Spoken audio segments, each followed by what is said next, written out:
Bienvenidos a Justicia Impositiva, un programa de Tax Justice Network, la red de justicia fiscal. Transmitido directamente desde Londres, sede de Paraísos Fiscales. Les habla Marcelo Justo y Marta Núñez. En este cuarto programa especial sobre el coronavirus. Los 5 puntos para salir de la crisis económica y sanitaria mundial.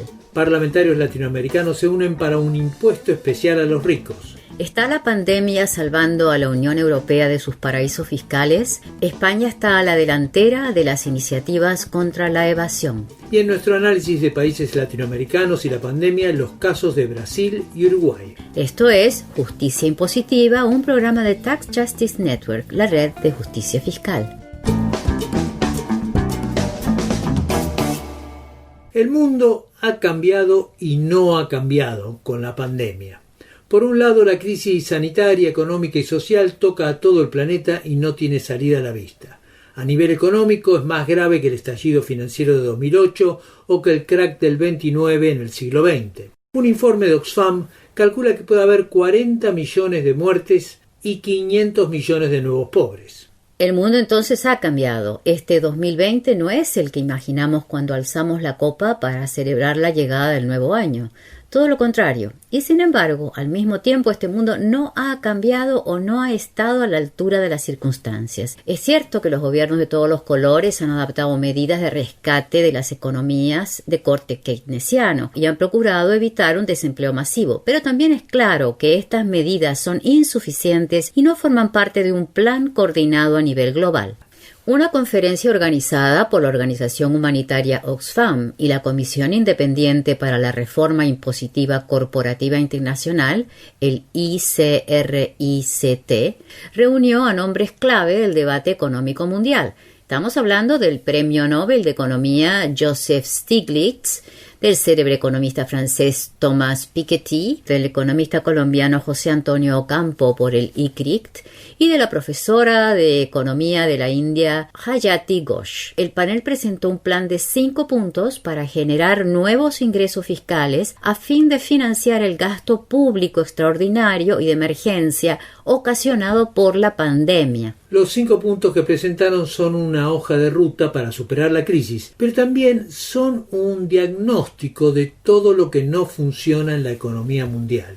Justicia Impositiva dialogó con uno de los panelistas, el economista colombiano José Antonio Ocampo, miembro del ICRICT y presidente del Comité de Política de Desarrollo del Consejo Económico y Social de las Naciones Unidas. Ocampo comenzó por explicar en qué consisten los 5 puntos.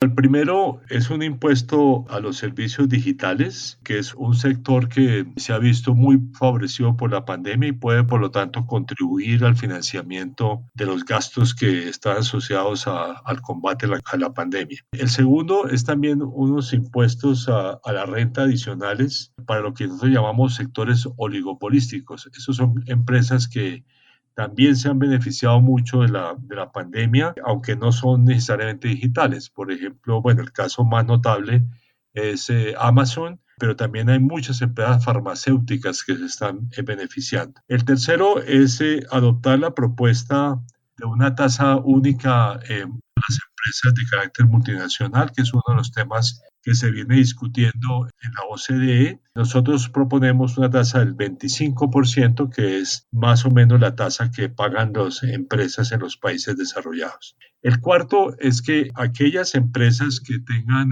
algún apoyo del Estado de algún tipo, ya sea para subsidiarlas durante la crisis o incluso para aportarles capital, esté respaldado por un informe país por país, que es una regla que ya estableció la OCDE en sus negociaciones previas para grandes empresas, por la cual las empresas tienen que reportar dónde hacen utilidades y dónde pagan impuestos sobre esas utilidades. Y por último, una información de la riqueza en todos los paraísos fiscales o en la riqueza que se tiene fuera del país donde se paga impuesto de renta por parte de las personas para que esa información se use en un impuesto a la riqueza o al patrimonio, que sería uno de los mecanismos importantes para financiar los gobiernos después de esta crisis. Tal como están las cosas, es prácticamente un plan casi revolucionario. ¿Cómo se implementa un plan tan ambicioso? Bueno, muchas de estas propuestas son de carácter nacional. El impuesto a los servicios digitales se puede adoptar a nivel nacional, el requisito de información país por país también, incluso los impuestos extras a los sectores oligopolísticos. Obviamente la tasa mínima del 25% o la información sobre riqueza que se tiene en otros países tiene que ser con base en un mecanismo de cooperación internacional. Pero sí, es una propuesta ambiciosa, pero la verdad es que después de esta crisis las necesidades de gasto público van a ser muy altas y los niveles de deuda pública también van a ser en los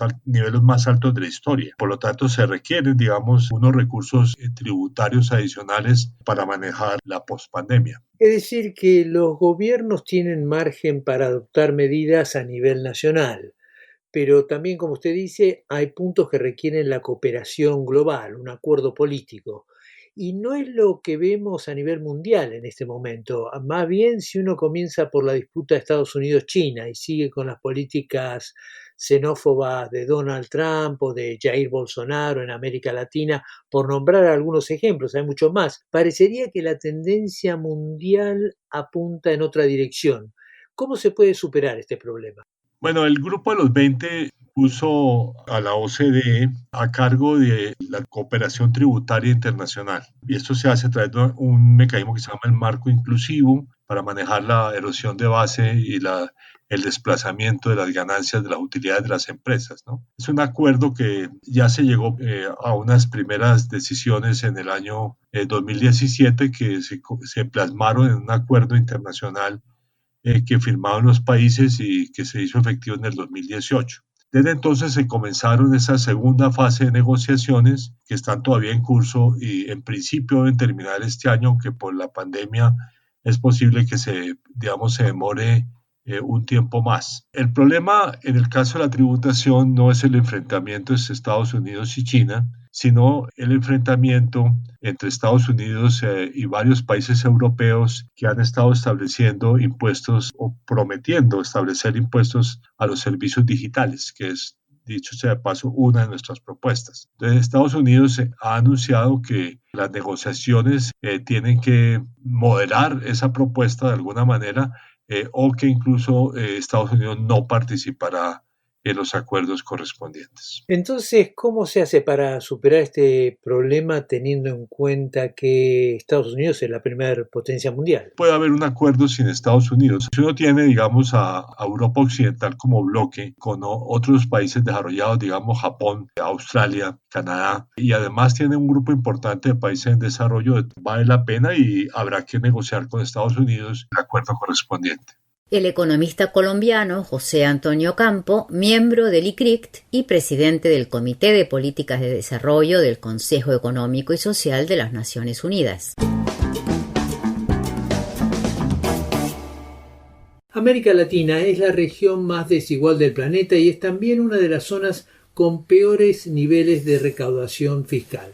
Esto no es nuevo, todo lo contrario, es la historia misma de la región. Pero con el coronavirus el mal quedó más expuesto que nunca. A pesar de las quejas consuetudinarias de ricos y empresarios sobre una carga fiscal que ahoga la inversión, una queja que, dicho sea de paso, se escucha en toda América Latina, la realidad es que la recaudación fiscal promedio de la región es prácticamente la mitad de la de los países de la Unión Europea. Esta deficiencia en la recaudación se refleja en la calidad de los servicios públicos. Con la pandemia quedó bien claro por lo que pasó en el sector sanitario con las crisis de Ecuador y Chile, de Brasil y Perú y de México y Bolivia.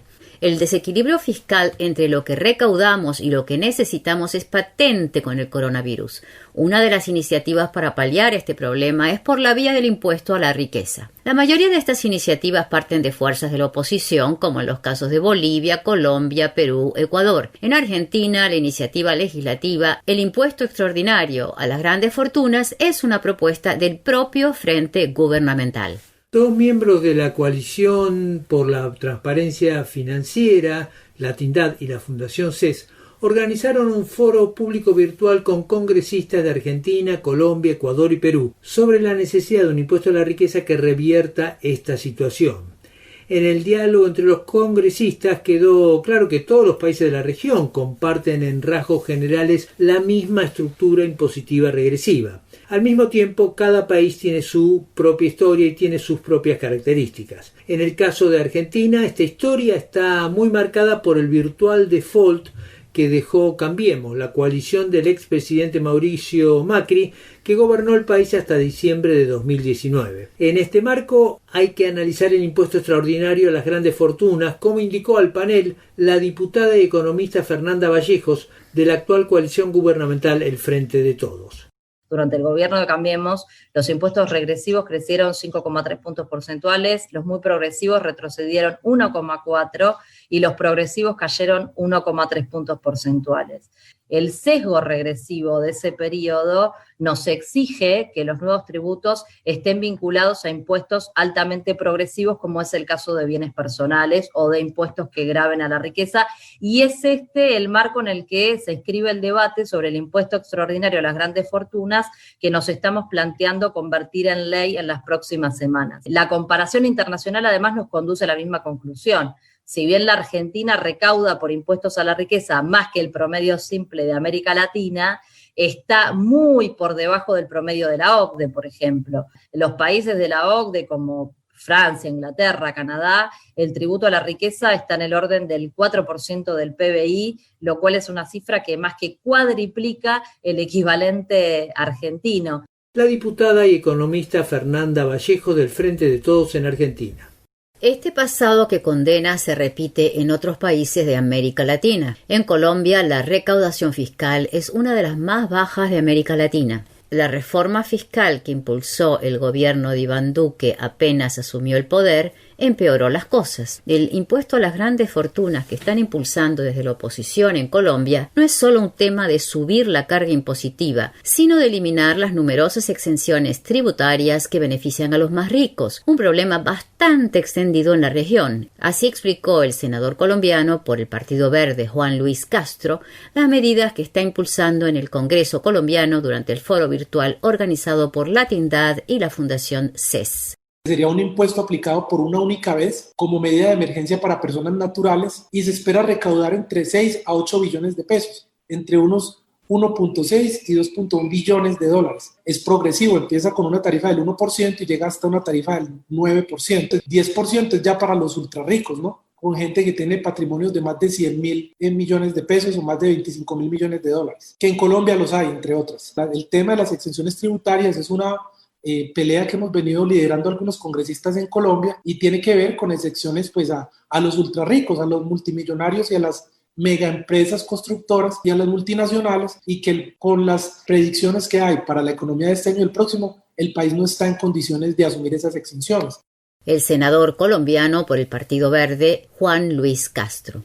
Por su parte, el caso ecuatoriano es un ejemplo de los cambios pendulares que vivió la región en los últimos 5 años. Después de 10 años de gobierno de Rafael Correa, el presidente Lenín Moreno dio un violento golpe del timón y abrazó la agenda neoliberal, con recortes presupuestarios y liberalización financiera, en un país dolarizado, es decir, que no tiene moneda propia. Pero los problemas para impulsar un impuesto a las grandes fortunas son en muchos puntos comunes a lo que pasa en otros países, como explicó el asambleísta por la provincia de Pichincha, Pavel Muñoz. Debemos pensar en mecanismos de regulación para todos nuestros países. Si solamente nos iríamos a un impuesto todos como el que tiene Uruguay en este momento, estaríamos hablando de una potencial recaudación de 51.000 millones de dólares para toda la región. Esto es de alguna u otra manera importante para retomar, digamos, la economía, para reimpulsar el desarrollo y sobre todo atender salud y vida, que en este momento es fundamental. Creo que hay que poner el acento de a quiénes estamos planteando eso. Porque claro, a veces la gente que no conoce la realidad en números, en datos, puede creer que estamos hablando de una lógica impositiva a muchas personas en América Latina. Y no, si consideramos la población que tenemos en América Latina, estaríamos hablando, escúchese bien, del 0,2% de la población población adulta de América Latina. Entonces, creo que hay que relevar esto, porque estamos hablando de un impuesto a los patrimonios de los más ricos en nuestros países y estamos diciendo que los más ricos en nuestros países son contados con los dedos de la mano. ¿Por qué digo esto? Porque mediante los medios de comunicación, el discurso oficial penetra en la población latinoamericana. Y por lo tanto tenemos, es fácil, lo digo por el caso ecuatoriano, personas que no pagan impuestos, embanderadas o abanderadas del discurso de que en nuestros países se pagan muchos impuestos. El asambleísta por la provincia de Pichincha, Pavel Muñoz. Mientras tanto, en Perú, el gobierno de centro de Martín Vizcarra fue uno de los primeros en adoptar la cuarentena y consideró la adopción de un impuesto solidario.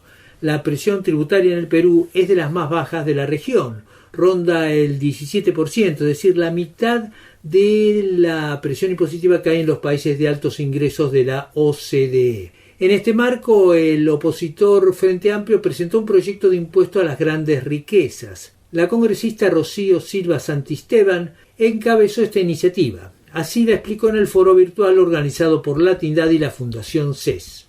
Nuestra propuesta específica, ¿qué sostiene? Un gravamen al patrimonio neto de las personas naturales. Nos hemos cuidado mucho porque si nosotros gravamos personas jurídicas, inmediatamente se va a cuestionar ese proyecto de ley como un proyecto inconstitucional. Por otro lado, el monto imponible es de 400 unidades impositivas tributarias, alrededor de $500,000, y afecta a los inmuebles, vehículos, acciones, bonos, objetos de valor, obras de arte, etcétera, ¿no? Esta propuesta está planteada para el 2021, para el ejercicio fiscal posterior, en un momento de pospandemia, ¿no? Cuando ya el fondo de contingencia se haya agotado, ¿no? La congresista Rocío Silva Santisteban en el foro virtual organizado por Latindad y la Fundación CES, miembros de la Coalición por la Transparencia Financiera. El continente americano es hoy el foco central de la pandemia a nivel mundial. Estados Unidos es el país con más casos. Le sigue un país de América Latina, Brasil, que ha superado con creces el 1.000.000 de infectados por coronavirus, con decenas de miles de contagios diarios. Uno de los contagios más impactantes es el del propio presidente Jair Bolsonaro. Todo mundo sabia que ele, mais cedo ou mais tarde, ia atingir uma parte considerável da población. Todo el mundo sabía que el virus podía afectar a una parte considerable de la población. Como esto podía suceder, me he sometido al examen y he dado positivo. Y él acabó de dar positivo. Irónicamente, en estos meses de pandemia, el presidente Bolsonaro no se cansó de minimizar el coronavirus. En marzo lo calificó de gripezinha o gripecita. Poco después dijo que igual todos nos morimos de una cosa o de otra. Desde entonces fueron y vinieron 2 ministros de salud y el país sigue en un estado de zozobra. Y arreciaron las críticas en muchos estados y en medios que habían apoyado su candidatura. El presidente está aislado políticamente. El programa de radio y podcast hermano de Justicia Impositiva en portugués es E da Sua Conta, también financiado por la Tax Justice Network, que dicho sea de paso, ha apostado muy fuerte a este medio de comunicación y tiene además programas en radio y podcast en inglés, francés y árabe. Una de las productoras del programa en portugués de E da Sua Conta es Graciel David, que tiene un máster en Economía de la Salud y está haciendo un doctorado en Economía. Esto es lo que le contó Justicia Impositiva desde Campiñas sobre la actual situación del coronavirus en su país. El sistema de salud en Brasil es público para toda la gente. Siguen sin respiradores y sin más leitos y hay presupuesto disponible, pero no se ejecuta por un retraso, por una incapacidad del gobierno central. Y hace más de 50 días, con solo 30% del presupuesto ejecutado, no hay un ministro de salud oficial demostrando la completa incapacidad del gobierno central de lidiar con esta pandemia. ¿Están los hospitales, los cementerios desbordados? ¿Cómo es la situación que se vive en el día a día hoy en Brasil? Brasil es un país muy grande y cada región tiene sus particularidades. Entonces, la región norte, nordeste, que son las regiones más pobres del país, tuvieron más dificultades en el principio. La región norte, que es donde está la Amazonia, muchos indígenas, tuvieron una situación muy seria en la ciudad de Manaus, donde la gente se moría tan rápido que no era posible lidar con eso, pero ahora ya está más sob control. La región nordeste, los gobiernos son más de izquierda y hicieron como un consorcio entre ellos para así organizar y comprar que era necesario. Tienen muchos casos. Los estudios creen que fue por el carnaval, que el nordeste recibe mucha gente de otros países, y que la transmisión se tornó muy fuerte en la región, pero con esas medidas más orquestadas entre los gobiernos locales, incluso del lockdown, que no pasó mucho en otras regiones, ahora también está más sob control. Con este panorama bastante caótico, ¿qué es lo que va a pasar? La falta de coordinación para medidas sanitarias y económicas indican un escenario muy difícil para Brasil, porque si empieza a abrir la economía sin que los casos realmente estén sob control, entonces sí puede como ni siquiera superar la primera ola de casos de la pandemia, pero como seguir como verticalmente subiendo los casos y las muertes sin control por esa situación. La dramática situación del Brasil en la voz de Graciela David, productora de Eda Sua Conta, un programa hermano de justicia impositiva que se transmite mensualmente en portugués. Su sitio web es www.edasuaconta.com. Esta situación de Brasil está impactando en los países limítrofes. Uruguay es una de las fronteras que vive este peligro de infección proveniente de un país vecino, como se vio en junio en la localidad de 33, fronteriza con el Brasil, situación que finalmente pudo controlarse. Uruguay es quizás el país más exitoso en la lucha contra el coronavirus en América Latina. El gobierno de Luis Lacalle declaró la emergencia sanitaria el 13 de marzo, apenas detectó los primeros casos. Como otros países de la región, el gobierno cerró fronteras, suspendió vuelos, clases, servicios religiosos, espectáculos deportivos o artísticos, pero nunca se decretó el confinamiento obligatorio de la población. En vez de un confinamiento obligatorio, se apeló a la responsabilidad individual. Esta estrategia, que fracasó estrepitosamente en Suecia, tuvo éxito hasta el momento en el Uruguay. A partir de abril hubo una lenta normalización de las actividades con el sector de la construcción y luego con el comercio y las oficinas públicas. Desde Montevideo, el periodista Rafael Rey le comentó a Justicia Impositiva la situación actual del país. Hoy en día ya reiniciaron completamente las clases presenciales en la educación, que fue una de las cosas que obviamente que se paralizaron junto con los espectáculos artísticos, cine, teatro, recitales y la actividad deportiva, que también de a poco está volviendo. De hecho, una buena parte de mayo y todo junio se nota mucho más el movimiento, la gente está mucho más en la calle, los ómnibus trabajando más, etc.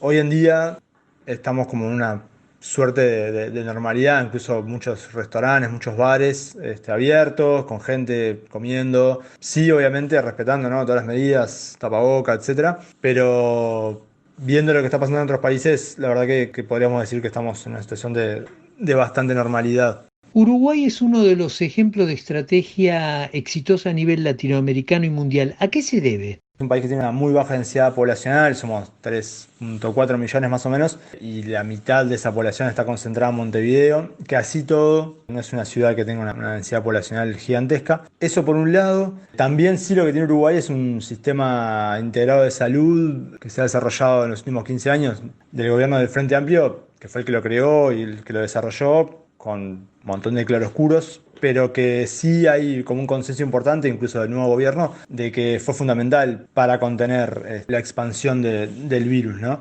Con un sistema de salud que tiene un primer nivel de atención muy bueno, con récord de población con acceso a la salud pública de manera gratuita, y esas son, como digamos, las respuestas que se están encontrando, porque Uruguay hoy está en una situación bastante destacada y bastante tranquila y casi que volviendo a la normalidad, cuando el resto de la región está en una situación bastante adversa. Desde Montevideo, el periodista Rafael Rey. El impacto del coronavirus en el modelo económico-social de la humanidad está todavía por decidirse. El keynesianismo se ha impuesto por la fuerza de los hechos. El Estado es el único que puede asumir la carga simultánea de combatir la pandemia y tener un plan para sostener y recuperar la economía. Nadie sabe cuánto va a durar este consenso sobre el rol del Estado ni qué límites tiene, pero el impacto está a la vista en países desarrollados y en desarrollo. En la Unión Europea, el coronavirus está ayudando a recuperar el espíritu de solidaridad y unión que llevó a la creación del bloque europeo en los años 50 como directo resultado de la Segunda Guerra Mundial. La transformación más asombrosa es Alemania, que con la pandemia pasó de ser el gran campeón de la austeridad al más firme entusiasta de la necesidad de una recuperación keynesiana impulsada por la inversión estatal. La coalición de conservadores y socialdemócratas, liderada por Angela Merkel, anunció un estímulo de 130.000 millones de euros para paliar la crisis económica en Alemania. Al mismo tiempo, Angela Merkel y el presidente de Francia, Emmanuel Macron, anunciaron una emisión de deuda por 500.000 millones de euros para ayudar la inversión en los países europeos más golpeados por la pandemia. Según dijo la misma Angela Merkel, la pandemia ha puesto en juego el mismo modelo europeo. Die Pandemie zeigt uns, unser Europa ist verwundbar. Und deswegen sage ich aus voller Überzeugung: La pandemia ha demostrado la vulnerabilidad europea y por lo tanto puedo decir con total convicción que nunca como ahora ha sido importante la cohesión y solidaridad europea. Solidarität in Europa so wichtig wie heute. A este estímulo franco-germano hay que agregar el Fondo de Recuperación propuesto por el Ejecutivo de la Unión Europea, unos 750.000 millones de euros. Todas estas iniciativas y políticas contrastan claramente con las dudas y los desastrosos programas de austeridad que propuso la Unión Europea luego del estallido financiero de 2008 y la crisis de la deuda de 2010. El hecho de que Alemania asuma ahora la presidencia rotativa de la Unión Europea va a ayudar a que esta agenda avance. Pero no va a terminar con las diferencias internas entre los 27 miembros. Estas se vieron a las claras en las furibundas diferencias que hubo en los debates sobre el Fondo de Recuperación Europeo. El debate lo podemos resumir con una pregunta: ¿cómo financiar fiscalmente este Fondo de Recuperación? Según los cálculos de Tax Justice Network, la Unión Europea pierde unos 27.000 millones de dólares cada año a manos de multinacionales estadounidenses que mueven sus ganancias entre 4 paraísos fiscales europeos: el Reino Unido, Suiza, Luxemburgo y Holanda, 4 países que Tax Justice Network ha bautizado el eje de la elusión impositiva europea. Esta suma obviamente se dispara cuando incluimos a todas las multinacionales del mundo. La realidad es que hay 2 Europas irreconciliables. Cada año, Holanda, un paraíso fiscal, le quita a los otros países europeos unos 10.000 millones de dólares en recaudación impositiva. Francia e Italia son los que más sufren la voracidad holandesa y su política de centro offshore. Según el director de Tax Justice Network, Alex Cobham, la Unión Europea va a tener que avanzar sobre este tema. The EU is based on the idea that member states and money from member states, investment and companies from member states must be treated equally. La Unión Europea se basa en la idea de que los Estados y sus miembros deben ser tratados equitativamente. Esto tiene sentido si todos se comportan a nivel impositivo también en un nivel de igualdad. Pero lo que vemos es que hay países como Holanda y Luxemburgo y la República de Irlanda que están socavando la recaudación impositiva de otros países como España o Italia. Esto no puede seguir así. Hay un problema impositivo muy grave en la Unión Europea y como nunca está a la vista. La Unión Europea tiene las herramientas para cambiar esta situación. No es para nada complicado o utópico. Se viene discutiendo desde hace años esta idea de tener un impuesto corporativo consolidado mínimo para todos los países. The idea of moving towards a common consolidated corporate tax base. El director de Tax Justice Network, Alex Cobham. En este complejo panorama europeo, otra coalición de gobierno entre el Partido Socialista y Podemos en España está promoviendo un gran cambio en positivo a nivel nacional para combatir el impacto sanitario y económico de la pandemia. El gobierno que preside Pedro Sánchez propuso, entre otras reformas impositivas, un impuesto a las transacciones financieras, la tasa llamada tasa Tobin, y un impuesto a las digitales. A estas propuestas se añade el escándalo de corrupción del ex rey Juan Carlos I, todo lo que ha puesto el tema impositivo en el centro del debate público, como le indicó a Justicia Impositiva Lucas Millán de la Tax Justice Network. Por la tasa Tobin es como un impuesto que es súper pequeño, digamos como del 0,2% sobre las transacciones, y se ha concentrado sobre todo en las acciones y los productos de las empresas grandes de más de 1.000 millones de euros, y lo que se prevé esto es que va a poner un freno a las transacciones de alta frecuencia y a la especulación en los mercados, y sobre todo como en el contexto del coronavirus es una base imponible que es muy grande. ¿Tiene el gobierno mayoría para aprobarla en el Parlamento? En el Parlamento actual, el partido de Pedro Sánchez, el PSOE, junto con Podemos y con algún apoyo de los partidos autonómicos como Esquerra Republicana, creo que hay buenas posibilidades para que se aprueben. ¿Qué pasa con el impuesto a las digitales? Lo que es la propuesta es que se va, digamos, a gravar los servicios de publicidad, que es uno de las principales fuentes con las que se financian Google y Facebook y tal y cual. ¿Qué está pasando con el escándalo de corrupción de la corona? Hay investigaciones en curso tanto en Suiza como en España, y el problema principal fue que el rey Juan Carlos recibió vía una fundación en Panamá con cuenta en Suiza un soborno de Arabia Saudí, que esto estaba conectado con un proyecto público-privado de construcción de un tren de alta velocidad a la Meca. Y la cosa es que con el coronavirus pues hubieran protestas que la gente pedía que los 100 millones que el rey Juan Carlos había recibido en su cuenta suiza que se donaran a la sanidad. La cuestión es que la corona española justo escogió el momento del pico de las muertes y las infecciones por el coronavirus para sacar esta noticia, para que se quedara, digamos, ahogada esta noticia en todo el contexto del coronavirus. Lucas Millán de la Tax Justice Network. Llegamos así al final de esta edición de Justicia Impositiva. No olviden que pueden seguirnos en Twitter, @J_impositiva. O suscribirse a nuestra página web www.justiciaimpositiva.com. Desde los estudios de Tax Justice Network, la red de justicia fiscal, los saludan Marcelo Justo y Marta Núñez. Hasta la próxima.